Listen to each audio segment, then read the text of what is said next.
the first book of Kings, session number 9. And we are at chapter 3. It says, Solomon made affinity with Pharaoh, king of Egypt, and took Pharaoh's daughter and brought her into the city of David, until he had made an end of building his own house, and the house of Yahuwah, and the wall of Jerusalem round about. So it's not our chosen bride for Pharaoh, for Solomon. We really would not have chosen that he started taking all these strange wives. And eventually, as we will see, it's going to lead to his downfall. He started getting interested in the mysteries of this, the mystery religion of the esoteric occult knowledge that Mitzrayim, Egypt, and Babylon and all these Egyptian and Babylonian wives had brought into Jerusalem. Learning about how easy even this amazing man, whose kingdom is going to be even better than what David's was, and how he's even more a messianic picture than even David was, although he wasn't actually Solomon wasn't even a shepherd. David, it's almost like David maybe was a great messianic picture of Messiah for his first coming. But Solomon is a huge messianic picture for Yeshua's second coming as the son of David, coming as the king, the prince who becomes the king, who rules and reigns, and he's got no wars because he's ruling and reigning for 1,000 years of peace. But the only thing is, this beautiful picture is totally destroyed when he starts allowing all this mixing. But that's still a while before we get to that sad, horrible, prophetic part. But for right now, it's amazing how Solomon builds his own house, the house of the prince, and then he builds the house of the father, and he builds the house of the people.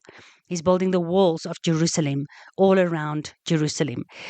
It's so sad when you visit Israel today and you see those walls and you go through history and you realize those are not the walls Solomon built. The walls Solomon built it's lower down, the remnants, the parts that are left after the destruction of the first temple by Babylon.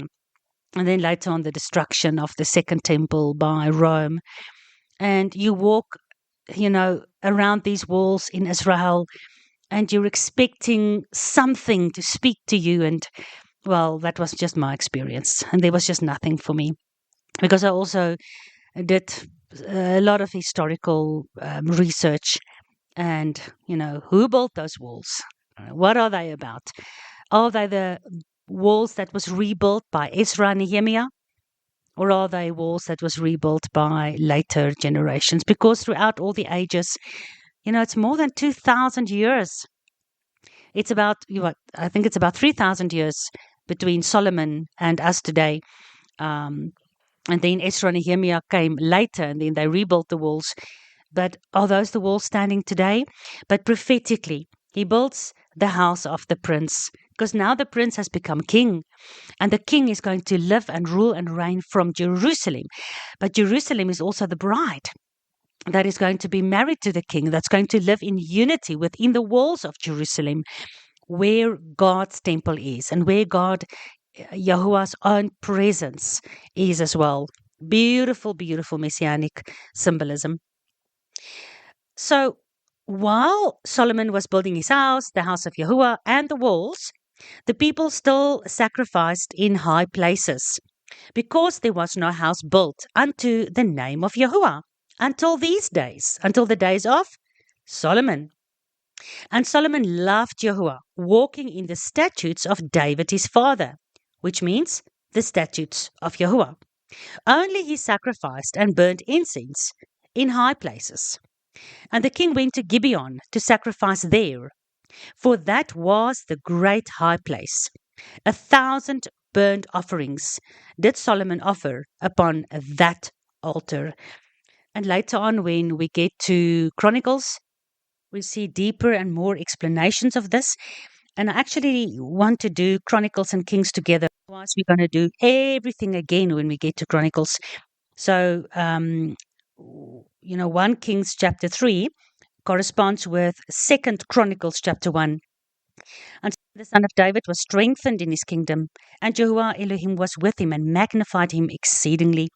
Then Solomon spoke unto all of Israel, to the captains of thousands and hundreds, and the judges, and he spoke to all the governors in Israel, and the chief of the fathers. So Solomon and the entire congregation, so this is now the king, Yeshua, and the entire church with him, went to the high place that was at Gibeon, for there was the tabernacle of the congregation of Yahuwah, which Moses, the servant of Yahuwah, had made in the wilderness. But the ark of Yahuwah had David brought up from Kiriath Jearim to the place which David had prepared for it, for he had pitched a tent for it at Jerusalem. And moreover, the brazen altar that Bezaleel, the son of Uri, the son of Hur, had made, Solomon put before the tabernacle of Yahuwah. And Solomon and the congregation sought unto it. They were seeking it. They were going to it, looking forward to going to it, seeking it out, putting time aside to go there and to worship. And Solomon went up thither to the brazen altar before Yahuwah, which was at the tabernacle of the congregation, and he offered 1,000 burnt offerings upon it. So this is a beautiful corresponding with chapter 3. And at first glance, when you read through this, all you see is high places, sacrificing at high places. And just like when you read that he married an Egyptian woman, I'm not happy with what I'm reading, because we are so used to high places being idol worship. And let's investigate this quickly. If we look at Deuteronomy 12, the whole chapter, it's all about Yahuwah's chosen place of worship. Where does Yahuwah choose that he must be worshipped? Of course, Israel being scattered all over the place after the book of Deuteronomy was written. And then in the beautiful book of Jeremiah, God says he will be a little sanctuary, a small tabernacle in every family's house, wherever they are scattered all over the world. But his ultimate chosen place, his chosen place on this entire earth that he made, is there where he was worshipped the first time. And that's in the Garden of Eden. There where Jacob worshipped him. There where Abraham saw the day of Yeshua. Hamakom, that place. And that place is only Jerusalem. So, Deuteronomy 12, these are the statutes and the judgment which you will observe when you come into the land, which Yahuwah Elohim of your fathers have given you to possess all the days that you live upon the earth. You will destroy all the places wherein the nations who have possessed which you shall possess, where they served their gods, upon the high mountains, upon the high hills, and under every green Christmas tree. You'll destroy those high places. You'll overthrow their altars and break down their pillars and burn their groves with fire. You will cut down the graven images of the gods and destroy the names of them out of that place. You shall not do so unto Yahuwah your Elohim, meaning you will not serve Yahuwah in the way that the heathen served their gods. So you will basically not worship in high places, but unto the place that Yahuwah your Elohim will choose out of all your tribes to put his name there. So even in all of Israel, there isn't another place in any of the 12 regions where Israel was given inheritance in the land. But there was a specific place among all those 12 regions where Yahuwah chose to put his name. Yahuwah will choose out of all your tribes to put his name in a specific place. Even unto his habitation shall you seek. Remember, Solomon and all the congregation were seeking after the high place to go and worship God there. And you'll bring your burnt offerings, your sacrifices, your tithings, your heave offerings of your hand, your vows, your free will offerings, and the firstlings of your herds and your flock. Beautiful. And they will eat before Yahuwah. You'll rejoice in all that you put your hand unto, you and your household, wherein Yahuwah have blessed you. So when we finally live in the land, there will be so much blessings. We are going to see what it was like in the Garden of Eden. We'll all sit under our own fig tree. Nobody will come and steal our harvests anymore. The Philistines will not be there. They'll all be outside Jerusalem, those who survived Armageddon, blah, blah, blah. But at the end of the day, as Solomon and the entire congregation come to Yahuwah's place to be blessed by him. So it represents you and your house coming to Yahuwah to be blessed by him, giving what he gave you, giving it back to him. And you will eat there and rejoice and have a feast. Solomon sacrificed 1,000 burnt offerings.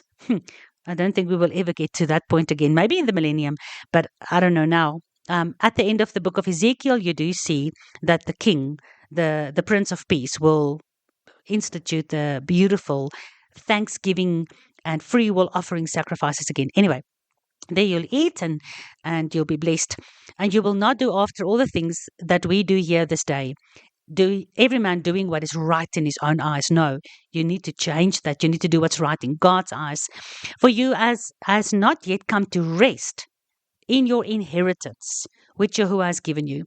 So while Solomon is still building the house and the walls and the temple, in the meantime, we must do what's right in God's eyes up to the point that we go into the final rest. And here we think about, of course, Hebrews 4, talking about the final Sabbath rest. When you go over Jordan and dwell in the land that Yahuwah gives you to inherit, and when he gives you rest from all your enemies round about, so that you dwell in safety, then there shall be a place that Yahuwah your Elohim will choose to cause his name to dwell there. There you will bring all that I command you. All right. So at this point of time, Yahuwah has given the house of David rest from all their enemies round about them, because Solomon never went to war. God specifically chose Solomon after David has done all the war, because God said to David, you've got blood in your hands, because David was my man of war, but Solomon will be my man of peace. So after you've gotten rest, after you go into the Sabbath millennium rest, you'll have peace from your enemies round about, and then you will go to the place that Yahuwah have chosen to put his name, which is Jerusalem, and there you will bring your worship to him together with your king. Beautiful Messianic prophecy. And you'll rejoice before Yahuwah, you, your sons, your daughters, your men servants, your maid servants, and the Levites. For as much as Levi has no part in the inheritance, because he is the priest. Take heed to yourself that you offer not burnt offerings in every place that you see, but in the place that Yahuwah have chosen. All right. So we know for certain that there's only one place, and that's in Jerusalem. So when I read chapter 3 and I see, but the people offered sacrifices in high places, and I see in verse 3, only Solomon sacrificed and burnt incense in high places, I immediately make the conclusion, oh no, what are they busy with? Busy building God's house on the one hand, and busy with your Pharaoh bride burning incense in high places.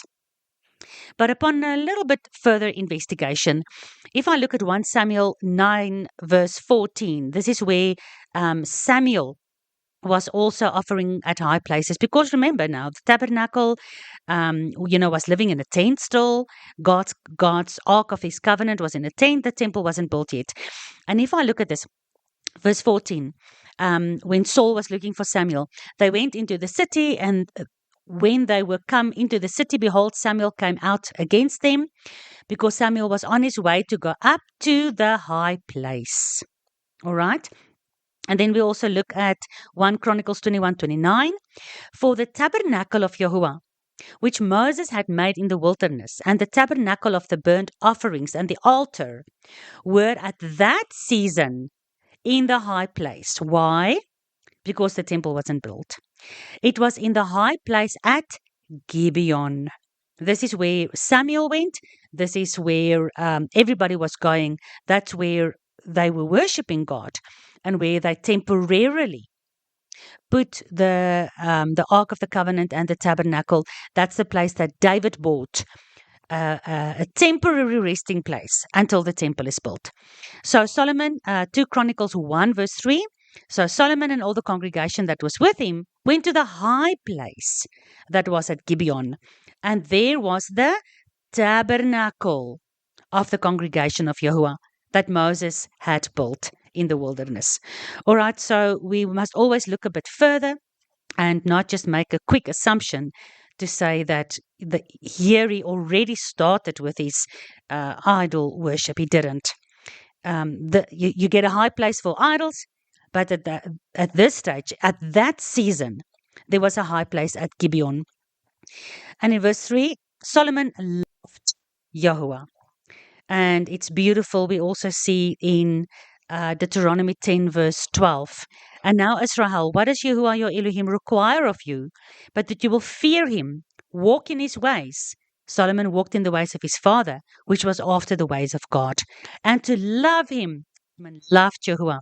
And to serve him, Solomon served him with all your heart and with all your soul. 1 Corinthians 8, verse 3. But if any man loves God, that man is known by God. Beautiful how Joshua says, go away from me. I never knew you. You who did iniquity, you who broke the statutes and the laws of my father. Because, of course, God loves every human that he has fashioned with his hands in the mother's womb. But how do we prove our love to him? By saying we are saved by grace and we still break your commandments because we are free from that? No. New and Old Testament. If you love me, keep my commandments. And when you keep my commandments, you are loved by my Father, and my Father knows you, and I know you. But when you come to me and you say you love me, but you didn't keep my commandments, I'm going to tell you, go away from me. I never knew you. So, beautiful example from Solomon. Look at what he did. And we can never do that, building the walls of Jerusalem, building the whole temple, building a huge, magnificent palace, offering 1,000 sacrifices. That's a high standard. This is how much Solomon loved Yahuwah.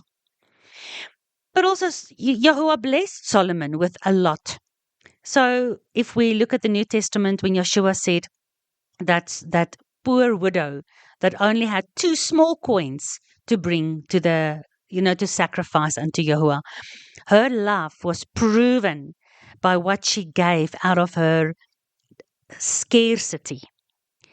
So even if we can never get to the high standard of building a tabernacle for God or bringing 1,000 sacrifices, our love is shown to our Father in our utter commitment, our fearing of him, our loving him, our clinging to him, and our obeying him, and then in what we offer to him. So your offering of your time, whatever money you have available, not what you've got left. We don't give to God what's left. We give to him what's right. But we will never get to the standard that Solomon was giving. But every man in his own capacity, God knows exactly how much you are really giving. And sometimes people that's got little are giving more than even Solomon in all his abundance gave. A lot of people give so much of themselves to Yahuwah. I don't even want to go into that because we don't want to compare anybody with anybody else. But you get people out there, and I'm not talking about myself. I still have a long way to go. But you get people that don't have much. But the little they have, they're always willing to share.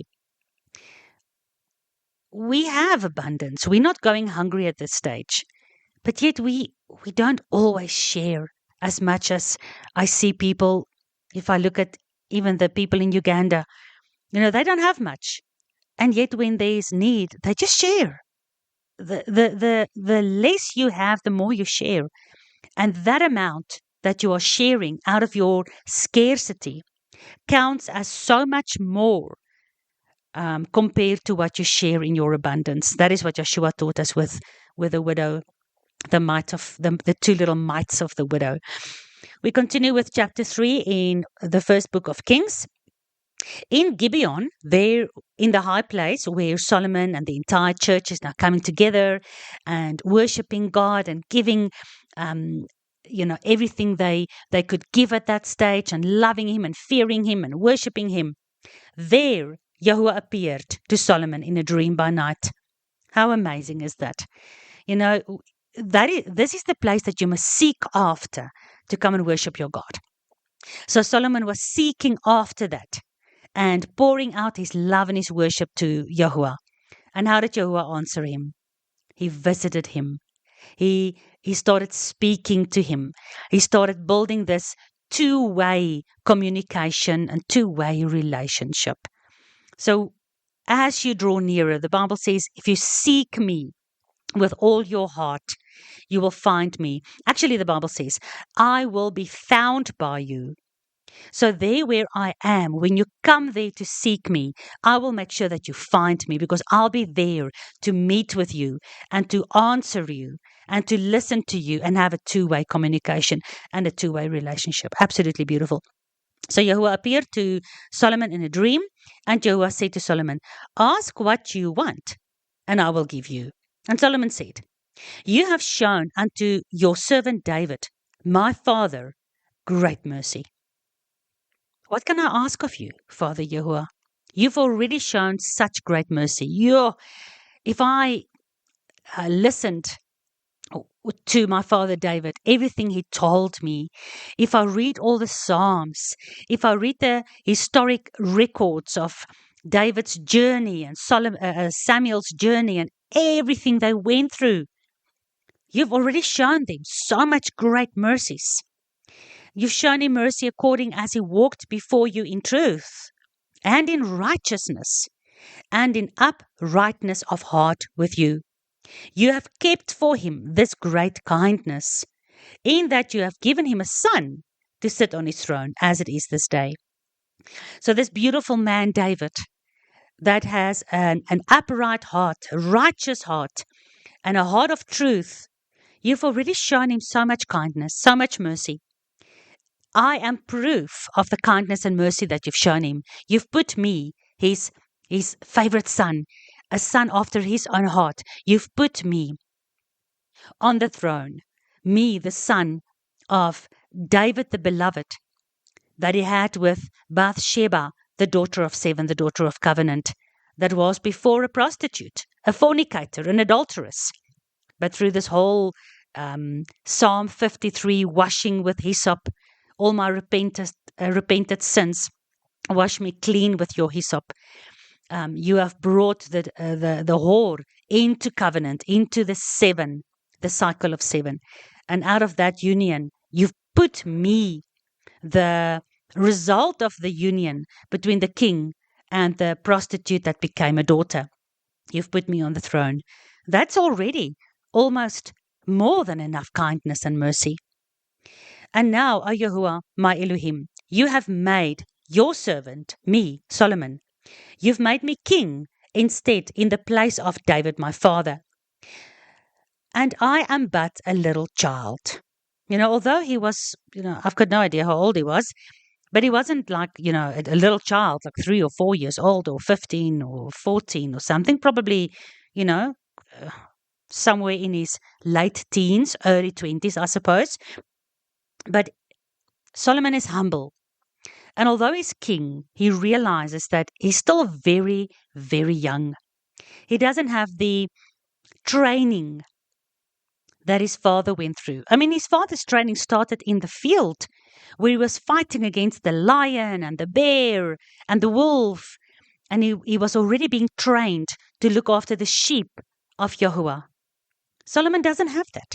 So I'm a little child. I know not how to go out or come in. David was still young, and he learned so much in the field, in his training area, time that he went through with Yahuwah in the field, where he not only fought, looked after the sheep, but also worshipped Yahuwah with his psalms and his music. And then when he was still a young man, he ran towards Goliath. He was fearless in the face of the enemy that was blaspheming the holy congregation of Yahuwah. So he was already trained long before he was even anointed as king. Yes, Solomon is anointed as king, but Solomon realizes he's lacking the wisdom, the experience, and the training that his father had. And now, O Yahuwah, my Elohim, your servant is in the middle of your people. I'm in the midst of your people that you have chosen. Israel, your chosen nation, the seed of Abraham, Isaac, and Jacob, a great people that cannot be numbered nor counted for multitude. Wow, how beautiful, how amazing, how massive was his kingdom at this stage.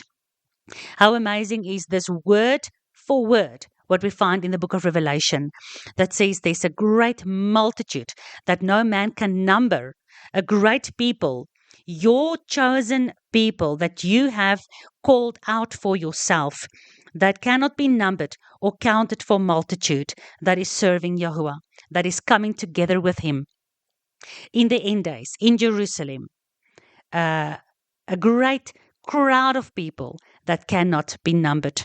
So again, massive, um, almost like two timelines being intertwined here as we read through these chronicles and historical records in the book of Kings.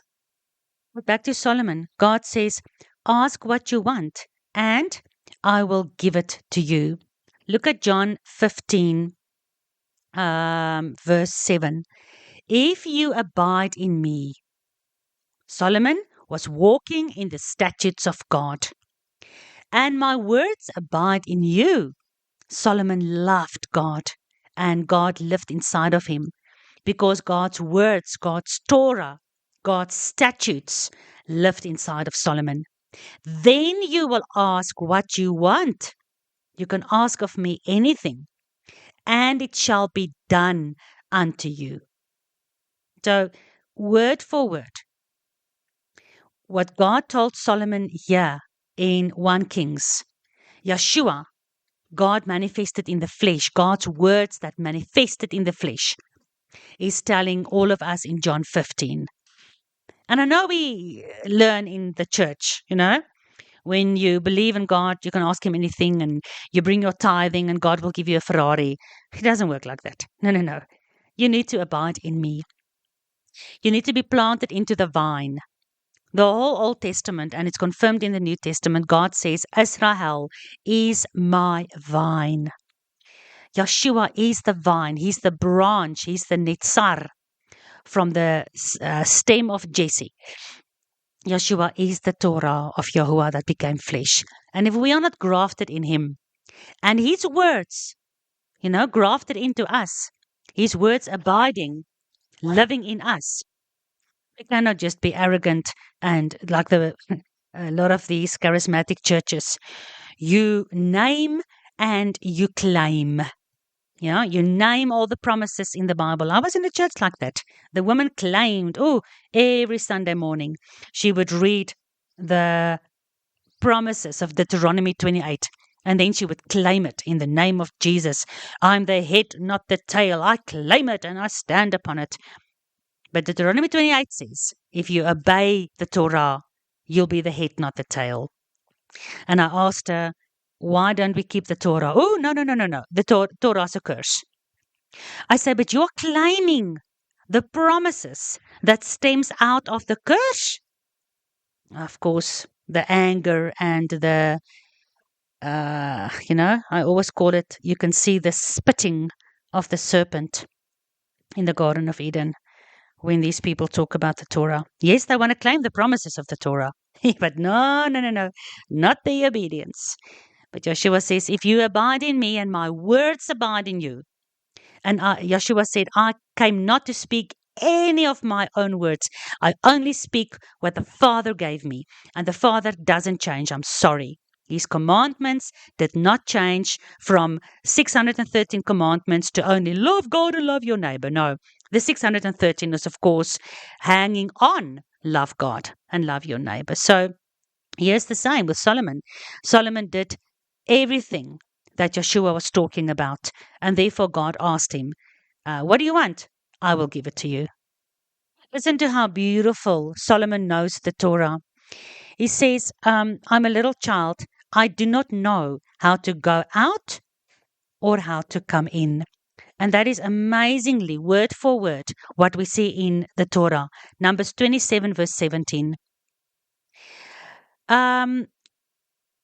Verse 15, Moses spoke unto Yahuwah and he said, let Yahuwah, the Elohim of all spirits of all flesh, set a man over the congregation. Set a ruler over your church, over your people. A ruler that can go out before your people and can go in before your people. A man, a ruler, a king that will lead them out and that will bring them in. So that what? So that your people, the congregation of Yahuwah, be not as sheep that has no shepherd. Wow. Oh, isn't this beautiful? Yeshua is our shepherd. He goes out before us. He went before us. We follow him. We follow the rabbi. He's going to bring us into the New Jerusalem. He leads us out. He brings us in. He leads us like a good shepherd and he brings us back into covenant with Yahuwah. He is the one that brings the congregation like sheep with a good shepherd back to Yahuwah. And that is when Yahuwah said unto Moses, take for yourself Joshua. Joshua spelled the same as Joshua. Take for yourself Joshua. He's the man that will go out and come in. And Solomon says, I know the Torah. I know I need to be a man like Joshua, a man like David, to bring your people out and to bring your people in. How amazing, how beautiful, how stunning is this not? That Solomon, because the words of God is in him, and he's in God. He's grafted into the vine of the words of God, Yeshua. Because Yeshua has been the word of God in the book of Kings, as in the book of Genesis, as in the book of Matthew. So Solomon is grafted into the vine, and the words of the vine lives inside of him. God says, you'll ask of me what you want, I'll give it to you. And he says, you've given me so much already. All I want is I want to be a man like what Moses prayed for, because that is the kind of man that you want over your congregation. And if I am such a man, then I am just as the man that you are going to set eternally over your people. We must become, like John says in John 3 verse 33, I must become less and Yeshua must become more.